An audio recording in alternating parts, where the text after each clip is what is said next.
Ça y est, mon départ pour la Tanzanie et probablement le plus long voyage de ma vie se compte en heures.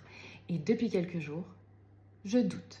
Je me mets à avoir des pensées du style « Qu'est-ce que je vais foutre là-bas ? C'est n'importe quoi, c'est la pire idée que j'ai jamais eue, je suis en train de rater ma vie, etc. etc. » Vous voyez très bien le genre de questionnement existentiel qu'on peut avoir.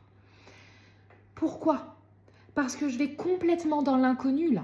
C'est complètement inconnu là où je vais. Donc mon cerveau qui veut me protéger ne veut pas que j'aille là-bas. Donc il me crée l'émotion de la peur. J'ai peur, je suis apeurée.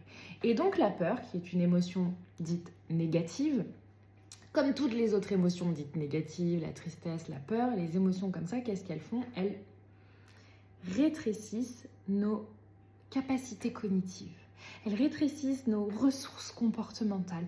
On est focalisé sur le problème. On ne voit que le problème. Et on tourne autour du problème. Voilà ce qu'elles font, les émotions dites négatives. Donc ok, j'ai peur, c'est complètement normal. Mon cerveau veut me protéger, il ne veut pas que j'aille dans un environnement inconnu. J'accepte d'avoir peur.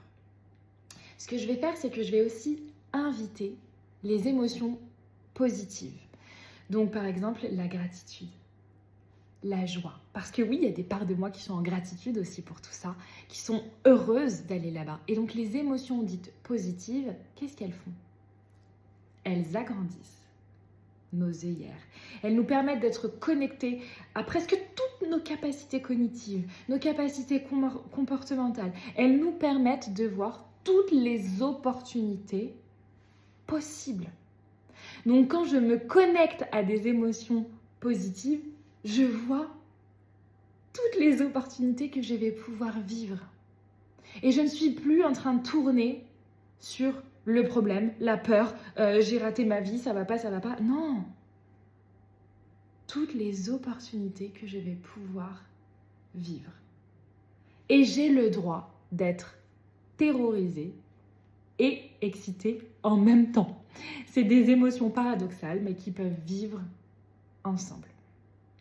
Abonnez-vous à ma chaîne si vous avez envie de suivre mes aventures et si vous aussi vous avez envie de partir en solo à l'étranger, abonnez-vous parce que je vous livre plein de conseils, d'astuces et de soutien émotionnel parce que je sais ô combien on en a besoin dans ces moments-là.